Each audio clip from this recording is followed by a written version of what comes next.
Hello and welcome to your CMY 385 Experiment 2 Pre-Practical lecture. In this lecture, we will look at cobalt IDA isomers and, of course, considering the general concept of isomerization and how to look at isomers and their different kind of properties. Let's start by discussing some structure-property relationships. So we know the structure of a compound is governed by its activity, or governs its activity. My apologies. Its activity is governed by its structure. And the structure is determined by things like the nature of the metal, the ligands, the stoichiometry, everything's bonded in, and the arrangement of these ligands. So it's geometry. And even though something might contain the same combination of ligands or metals, these ligands and metals may be bonded in a different fashion to one another. For example, these two complexes have the same constituents, but they are different isomers to one another. In this case, the aqua ligands are cis. In this case, the aqua ligands are trans. And this leads to two different complexes with two different sets of properties because they have different 3D arrangements, 3D molecular structures. And that is essentially what this experiment is about, investigating what is the effect of two different isomers and the effect of isomerization, or two different isomers' effect on the properties or the property differences between two different isomers. And I made a meal out of that, but we move on. So let's start with the basics. If we have an Ma6 octahedral complex, we of course can have no isomers because all of the ligands are the same. And no matter how you twist and turn and rotate this complex, you will always get the same complex. If you imagine rotating it this way, in the plane here, you will always get the same complex back. So it's 100% symmetrical. There's no difference in the complex. It's of course called an octahedral complex because this is an octahedron, sort of looking like two pyramids sandwiched on top of one another. So you see here's the top pyramid, here's the bottom pyramid, sandwiched with their bottoms together, forming an octahedron, which you get from connecting all the corners of the ligands. That's why it's called an octahedral complex, in case you ever wondered. So that's our starting point. So Ma6 has no isomers. The story does change when we start to add or to substitute some of our A ligands for other ligands. So let's substitute an A ligand for a B ligand. Firstly, one B ligand. Do we get a different compound now that if we start rotating? Not really. We can still rotate this, and we still essentially have the same compound. So all we still have is one complex. We don't have any isomers for this. Still only one complex. But if we substitute another B ligand, in other words, we substitute two B ligands, so we have an Ma4B2 complex. Now we're starting to have some sort of isomerization because we have two ligands that are cis to one another. Still, however, there's still no isomers, even if we rotate. So even if we rotate them like this or backwards or whatever, we still have the same compound because we can have rotational symmetry. You can just rotate it back to get that one. But we're now starting to get isomers because we can have a trans isomer to the same molecular formula. So Ma4B2 has two different options for where the B active or ligand can coordinate. So it can coordinate in that fashion or in this fashion, trans to one another or cis to one another. And similarly, once again, if you rotate that one, you don't get something else. So we're starting to get an idea of what isomerization in octahedral complexes look like. So I'm guessing, well, you should be able to guess, what are we going to do? We're going to substitute another B ligand or another A ligand for a B ligand. And that is exactly what we do. If we substitute another B ligand for an A ligand, then we get another two options. And now the nomenclature changes to facial and meridional. And these two look like something like this. So a facial octahedral complex and a meridional octahedral complex. And the reason it's called like that, recall what I said about octahedrons. So if you look at the octahedron with the facial complex, our ligands sit on the face of one of the octahedral faces, whereas in the meridional case, they are sitting meridionally to one another. Meridional is a term used in geography to indicate when two things are 180 degrees above from one another. So in other words, two poles are 180 degrees from one another, for example. So they are meridionally. You cut through the surface of the octahedron to connect them. And then you have meridional and facial isomers. So no longer cis and trans to a specific degree, but you can, depending on the ligand nature, if these three ligands were, or these three atoms, for example, were connected, then you can get cis and trans facial and cis and trans meridional, which is something we will look at in this practical. But now you have the idea of cis and trans and facial and meridional. These are all our octahedral complexes with their isomers. Now we will look at something that forms meridional and facial type octahedral isomers, and it's a ligand called IDA. It bonds in an X2L fashion, L through a nitrogen functionality and X through two oxygen functionalities. And it bonds to a metal cobalt 3+ center, as you can see in these four options I've drawn here. And essentially what I want to ask, so if we have different connectivities, you should be able to see that these are different. If you look at them long enough, they're all rotating, so just give yourself some time, look at them. My question is, so if they are all differently bonded, they are all isomers, will there be differences in things like electronic structure, the interactions with the environment like solvents, dipole moments, and their optical activity? Well, essentially the answer is yes. That's why we spend the whole time talking about isomers and why isomers are different and whatnot. So, yeah. And that's what we're going to look at in this practical, is the different properties that we get from the same constituents, but different isomers in terms of a complex.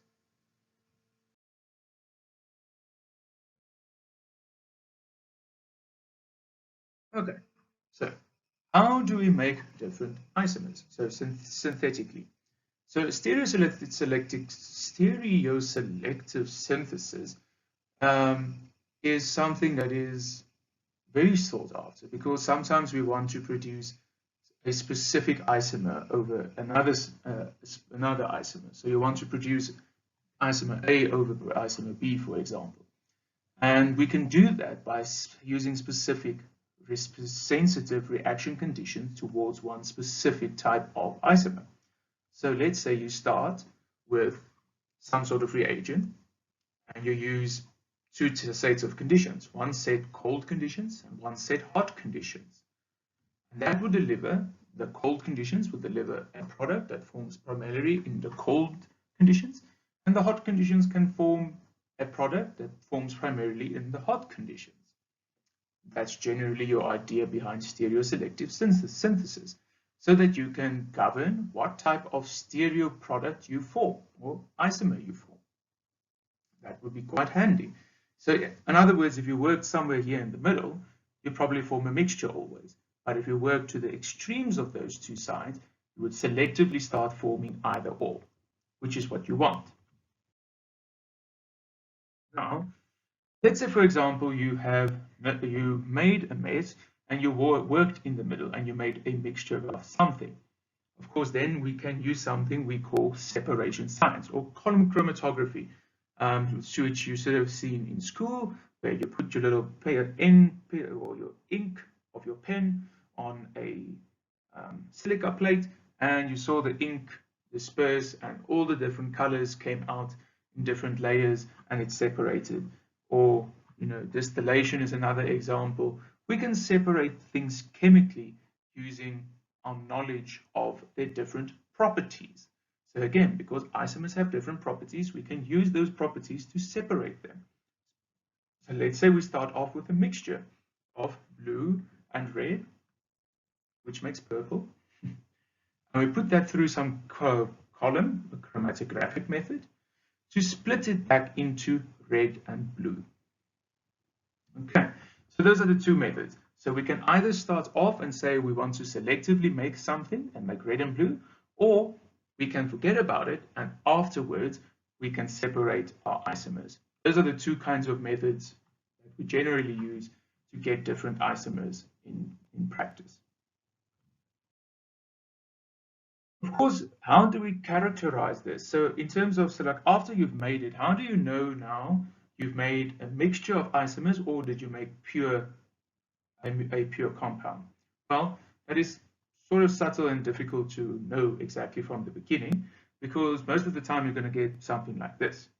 But after you've been able to separate the two from one another, and you had, for example, purple, and later on you discover it actually comes from the red and the blue line, then you know red and blue actually combined to give the whole purple spectrum. And then you can start making use of either techniques from the beginning to selectively synthesize what you want, or using chromatographic techniques to separate what you want.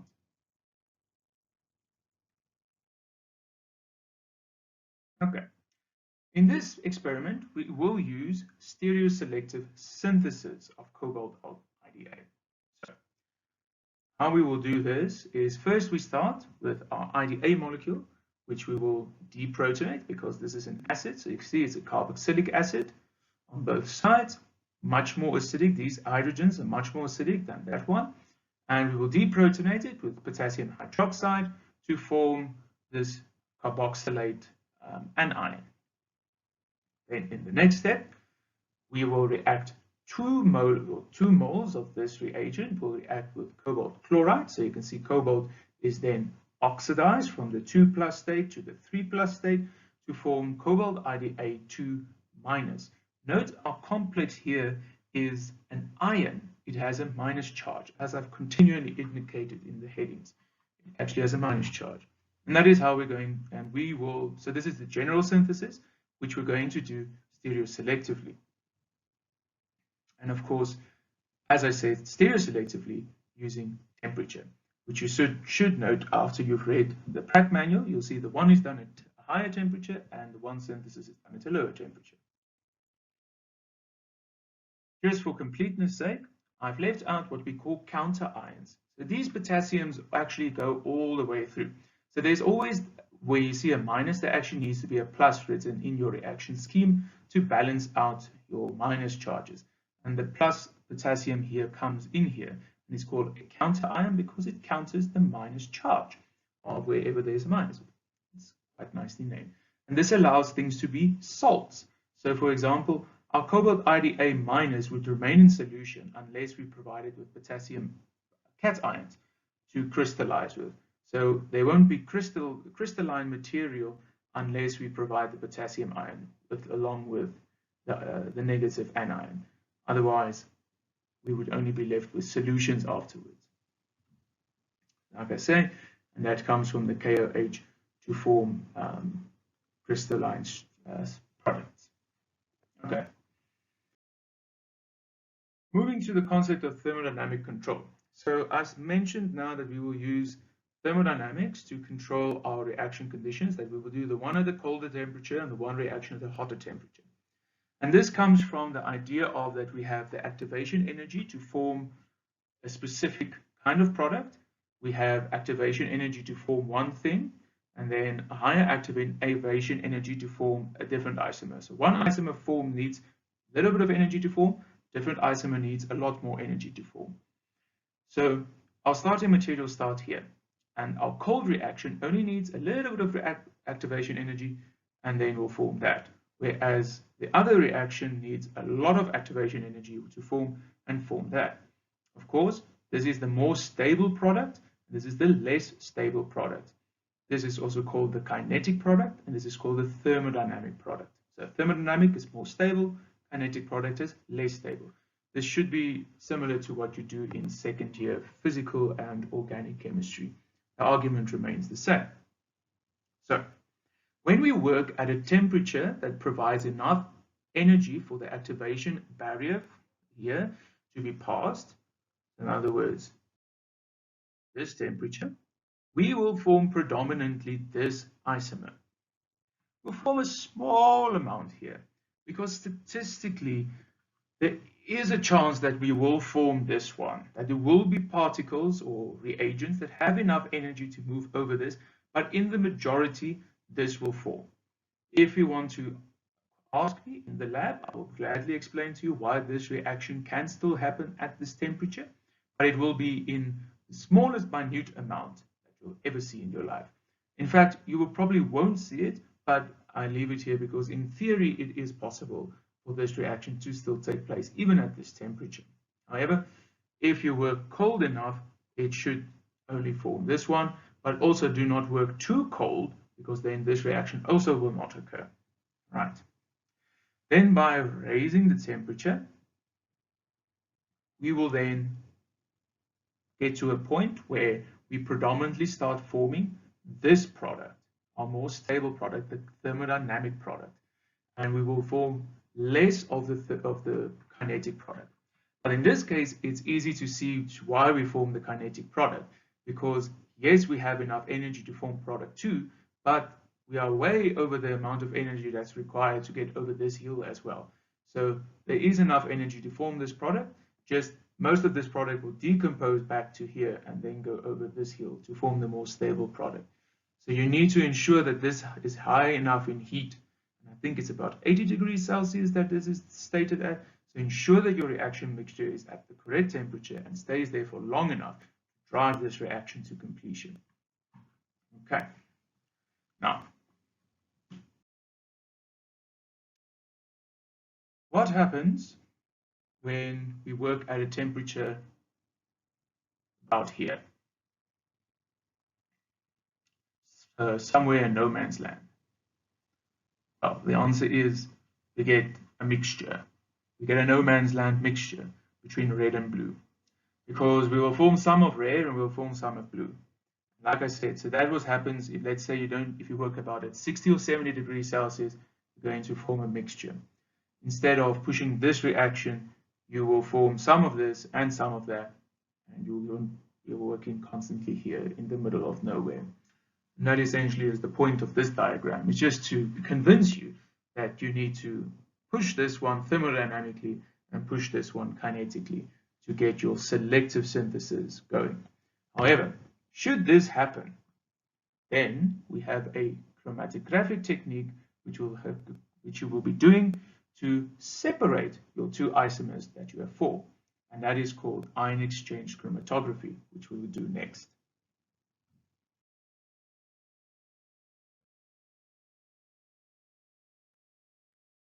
So the basics of ion exchange chromatography is that you have a resin which is positively charged, and then you have negative anions. So remember what we have a negative anion.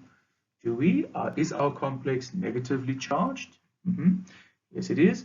So that will then ionically be attracted to our resin. So it will be attracted towards our resin, essentially. Then what we do is we take a stronger ion, an ion which is much more negatively charged than our complex, and we thrust that through. In other words, this will preferentially, I'll use the word coordinate, not really coordinate, ionically interact with the positive charge, shoving off our ion, moving that into our mobile phase.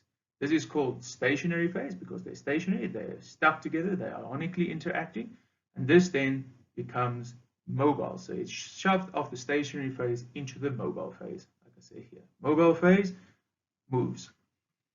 All right, so that's the plain idea. And as this thing moves down, it shoves down our ion. Okay, and of course, depending on our ion's strength, its own strengths, so we have different isomers here, which might have different strengths, they will also intercompete with one another. And so we will get separation.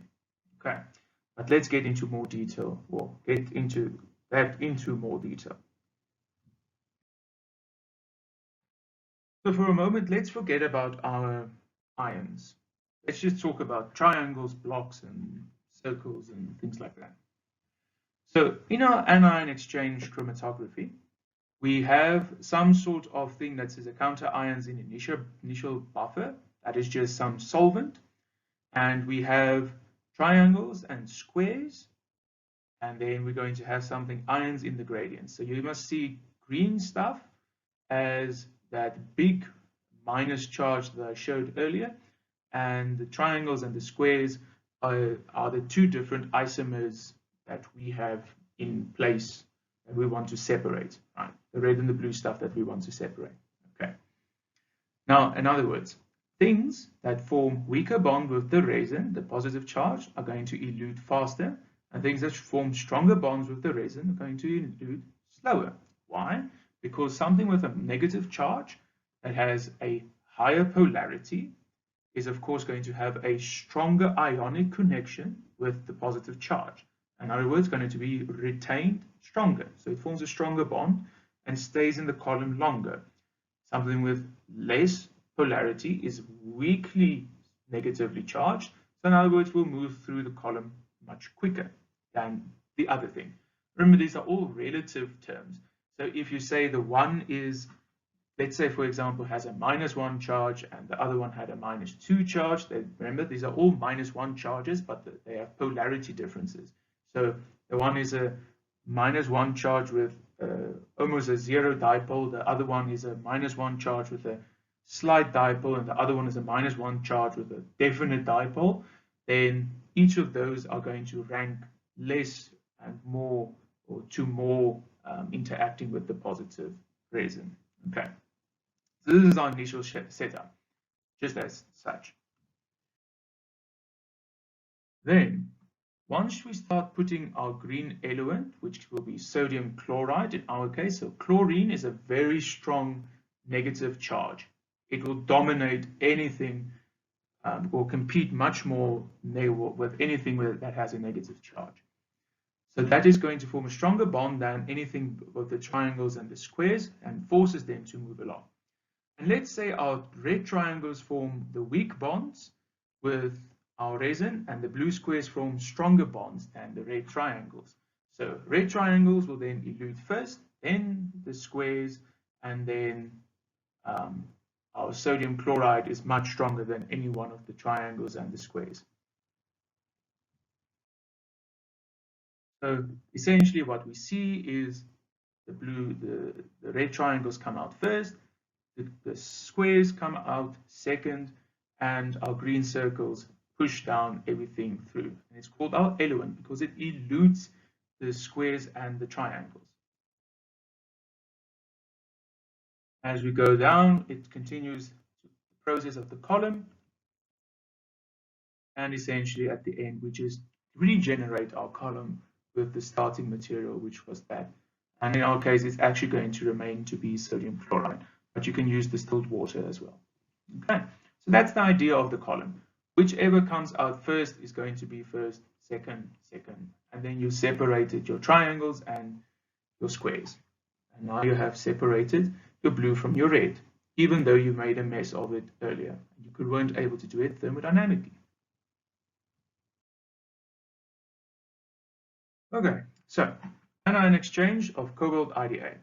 So from the molecular formula, from this, we see our ion is negative, our complex is negatively charged. So I've said that 14 times now. You should be able to make the connection there.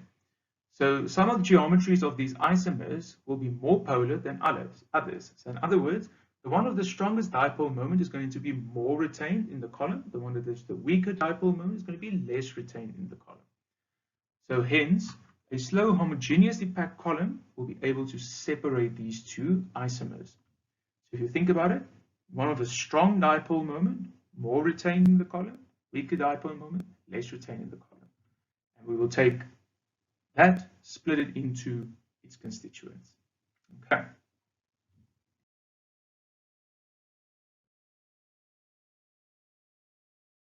The packing of a column takes about 2 to 2.5 hours if it's done correctly, neatly, well, and you need these kinds of steps. There's an experimental video on it as well for you to watch. So don't fret, but these are just the general steps. Always check that the column tap is greased and that the column is clean, of course. We're going to place a cotton plug at the bottom of the column, suspend the resin in distilled water and transfer it to the column. So first you're going to make a slurry with it and then transfer it. You run the column with water and, to ensure that it's settled down so that it's packed uniformly. You load your products in it, then you top it off with cotton wool. You're going to elute with saline solution. So saline solution is sodium chloride, and you'll never use pressure. That will make sense once we do the ferricene prac later on. And you should never let a column run dry because then you have to start again. And of course, waste. There's a specific container for your Dowix, so that you need to call a demonstrator for once you get to that point.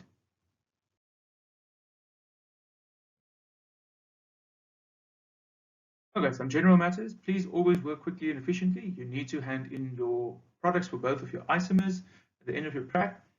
Remember, you always need to record the mass on for your yield calculations, and you don't need to record the melting point points for your products.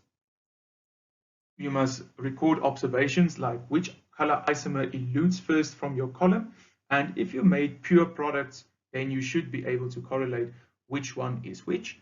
There's a purple product and then there is a brown product. More technically, brown is not a color. The color is actually dark orange. Dark orange is a color, brown is not. Good. Measure UV vis for your samples while you are eluting. There is only a specific group of people who will be doing UV vis this week. We will call you and then present a preliminary geometry prediction to your demonstrators before leaving the lab. That is in your lab book after the end of your first session, and of course follow your COVID regulations.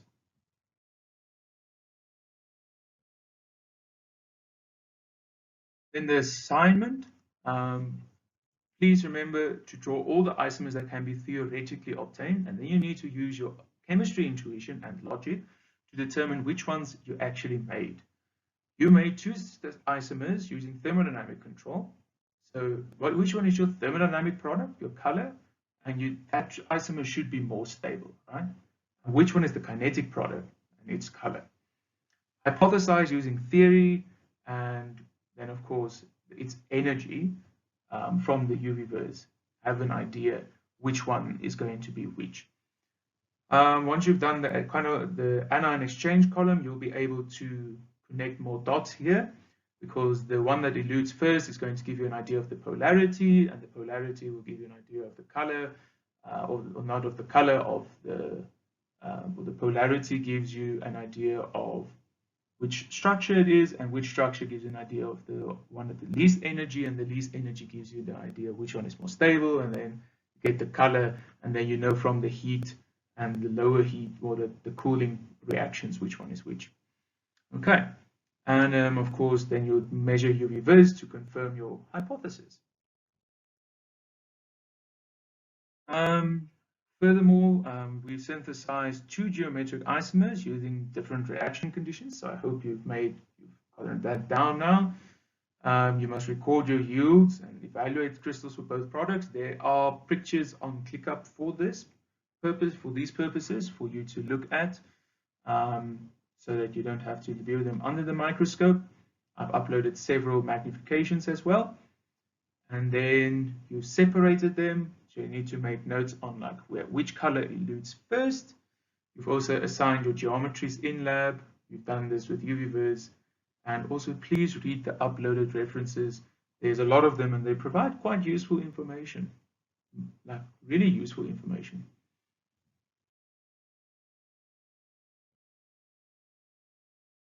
Okay, finally, so just remember the aim is to differentiate between isomers using firstly your previous knowledge. So what isomers are possible?